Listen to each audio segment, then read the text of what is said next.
Welcome to this week's Insights. This is your host, Eric Hacopian, and this week's show we're going to be discussing the recent conflict and heated rhetoric between the Iranian government and the Aliyev regime in Baku. The genesis of the series of events that has sort of escalated this war of words started in the highways and byways of Sunik, in the small sections of the highway that are currently going through this no man's land that's controlled by Azeri forces. And this is in the Goris-Ghapan highway, in which Aliyev's state has started essentially a program of banditry in which they stop trucks that have Iranian plates and Iranian truck drivers and demand money from them. And in one case, in fact, they kidnapped two of them. And they ask for fees of up to $130 to be let go or to use the highway, which is entirely illegal. And one of the biggest ironies is that most of the drivers, the Iranian drivers that actually cross that route, are Azeris from Iran. The process of this war of words started with that and the Iranian response to it and the outrage that this brought about in different political circles in Iran and the society. And this culminated with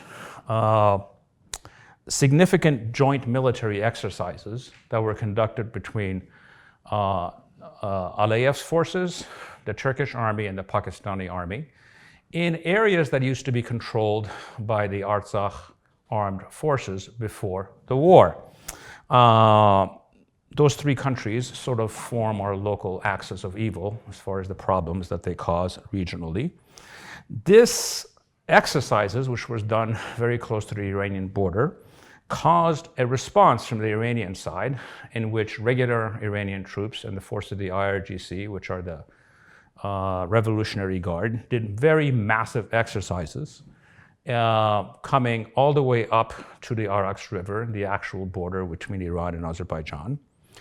This led to Aliyev, in fact, going on France 24, the main French television station, State One, and complaining that these exercises were never held when those areas were controlled by the Artsakh army, and he was surprised about the aggressive nature of them, and he was denouncing the Iranian government for holding these exercises, to which he was promptly responded to by the leadership of the IRGC, the Iranian Revolutionary Guard, who responded by saying, yes, they never held exercises there when those areas were controlled by the Artsakh army, because those areas did not have ISIS, Al-Qaeda-related terrorists and elements of the Israeli army. This war of words accelerated last week into sort of a brawl in a high school yard. At some point, the Azeris were claiming about the powers of their military and their Turkish alliances and what they could do to Iran, and to which many in the Iranian parliament responded to with, and also in journalistic circles and in the press. In one case, a very prominent Iranian parliamentarian challenged the Azeris, telling him that there are members of our parliament that are actually older than your country, and making fun of their leader and the victory that they claimed was won for them by the Turks. So this continued into an economic war in which both Iran and Turkey have sort of closed truck access to each country, so it's starting to affect the economies of both of these countries. This culminated last week with statements coming out of the offices of the Iranian Supreme Leader Ali Khamenei, in which he said that Iran will not tolerate hostile forces at its border without specifying which country. It's very obvious which country he was referring to, but the Armenian government responded by quickly saying in a press conference by the Prime Minister that Armenia will never be home to forces that are hostile to the Iranian government or the Iranian people.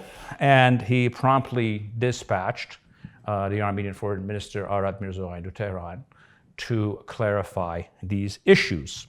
A few days after that, this led to the closing of the personal offices of the Iranian Supreme Leader in Baku. And since then, this war of words has been continuing. When you want to sit back and see what is the driver of this war of words and why this suddenly burst onto the scene, it really has to do with three matters. One of them is the competition between Iran and Israel. The second one is the competition between Iran and Turkey. And the third one is profound changes that are going on inside of the Iranian political system. What happened in the last 2 weeks is when it comes to Israel, because everybody knows that there are significant Israeli forces operating, whether they're intelligence, air force, within Azerbaijan. And if there's ever going to be an attack on the Iranian nuclear facilities, it is likely to be either launched or facilitated or controlled from Azerbaijan. Last week's temper tantrum by Iran was to send a dual message. The first one is that they will not discriminate between Israel and whatever country facilitates these attacks, and that they will retaliate. So if the attacks from Israel are launched from Azerbaijan, Iran is prepared to respond accordingly, and they wanted to make that abundantly clear. Secondly, they also wanted to raise the stakes to let the world know that any kind of an Israeli attack and a response that could actually bring in multiple countries into this war is going to cause a regional war, and to raise the stakes and to raise the price of an Israeli attack and to make it much less likely.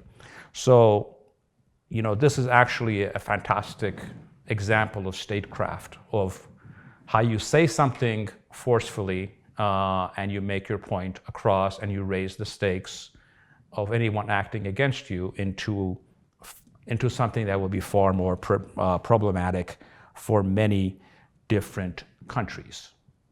The second driver of this conflict, once you get past Iran-Israel, is actually it's a competition between Iran and Turkey, which is sort of a regional one. It stretches all the way from the Mediterranean all the way into Azerbaijan. And specifically, in the last 3 or 4 months, the Iranians have made it very clear via their proxies in Iraq and the forces that they control there that they are very upset about the further Turkish incursions into northern Iraq, into what is Iraqi Kurdistan, to the extent that there have been firefights, firing into Turkish bases, killing Turkish soldiers. So that stake is being raised there, and it's been transferred over to Azerbaijan, specifically the areas closer to the Iranian border, because the Iranian side is not very happy with the presence of Turkish military contingents at its northern border.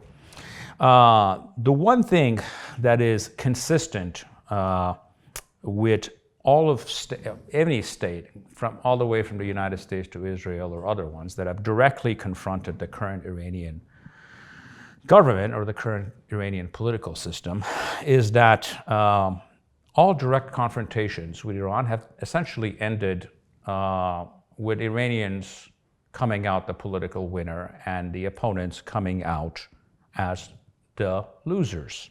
There's 3 reasons for this. One is the Iranian current political system, especially through its special forces and IRGC and intelligence services, is a master of asymmetrical warfare.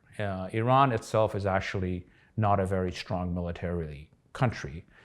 Its military itself is quite antiquated, but it manages by spending very smartly and focusing on what it's good at, to have tremendous ability in asymmetrical warfare. Secondly, they are masters at using proxies, which are natural proxies. They're not the terrorists, for example, that the Turks hire from place to place and move them around the world. They nurture these relationships over time. It involves money and relationships generally with people that are their kin, Shiites in Iraq, different communities in Syria, the Houthis in Yemen, and they create these long-term relationships that don't go away. As we've seen the United States exiting the Middle East, the Iranians, when they come in, they never leave. The third genius in this Iranian modus operandi of how they approach things is to very patiently wait since they are always the weaker party, especially in military confrontations, is to wait and take advantage of the mistakes of others. Others that have far greater resources or far greater military strength. And you can sort of see a history of this. In 1982, Israel foolishly invaded Lebanon, going all the way to Beirut. The primary result of that was the Iranian creation of Hezbollah, which today allows them to control essentially the political system in Lebanon to a great extent, have tremendous influence in Syria, and have the ability to strike back at Israel with tremendous force if Israel ever decides to attack Iran. Same thing happened in 1993 after the initial Oslo Accords between the Palestinian Authorities and Israel. Iran started becoming the sponsor of Hamas, which was in opposition to the Palestinian leadership, and today, up to today, trains and arms Hamas. And as we saw in Israel's attack on Gaza last year, Hamas's military capabilities in one of the most poorest, most miserable places in the world are such that it can actually attack major Israeli cities and cause tremendous economic damage.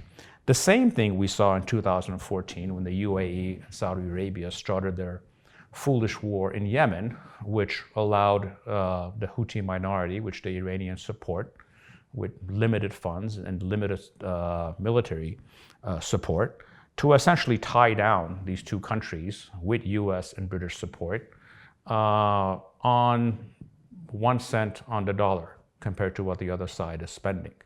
So they have a very systematic, patient view of things, and they simply never go away.